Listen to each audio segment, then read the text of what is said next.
La Constitution ne peut être abrogée que par la révolution, que par le coup d'État, que par le putsch. Je me demande, cela justifie la posture politique de Joseph Kabila d'aujourd'hui. C'est ce qui donne à M. Joseph Kabila le plein pouvoir, effectivement, de résister contre les institutions établies. Dans un contexte démocratique, M. Pius Romain Rolland, le peuple est un dieu. Et dans un contexte démocratique, même s'il faudrait parler du changement de la Constitution, vous ne pouvez pas réfléchir une seconde à la révolution, ou encore à un coup d'État, ou à la limite à un putsch. Et même quand vous parlez de la révolution, je vous ai entendu dire, est-ce lorsque l'on veut intéresser le peuple, on m'avait consulté? Est-ce que cette révolution que vous avez évoquée, pensez-vous que tous les 100 millions de Congolais seraient dans la rue ou dans cette démarche de la révolution pour abroger la Constitution? Je ne pense pas.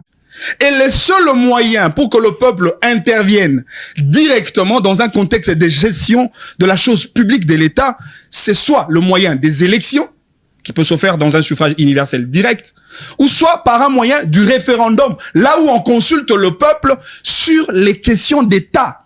Nous sommes très d'accord qu'avec les systèmes politiques consacrés, orientés essentiellement sur la gestion de partis politiques, nous avions quitté de la démocratie, qui est un pouvoir du peuple, par le peuple et pour le peuple, à shifter vers une particratie, une forme d'un système politique consacré entre les mains des partis politiques et même qui détermine l'avenir et le sort du pays. C'est ce que moi j'appelle de la particratie. Pour moi, la plus bonne manière de rationaliser les systèmes politiques congolais, c'est de synchroniser cette panoplie des partis politiques en raison de 3 mouvances idéologiques. Le bloc des sociodémocrates, le bloc des libéraux, des républicains, et enfin le bloc des centristes. Et pour moi, je propose l'idée de la gestion rotative d'un État à l'espace de 10 ans de relais. C'est-à-dire si le bloc des démocrates gère le pays pendant 10 ans, 10 ans après, les républicaines prennent.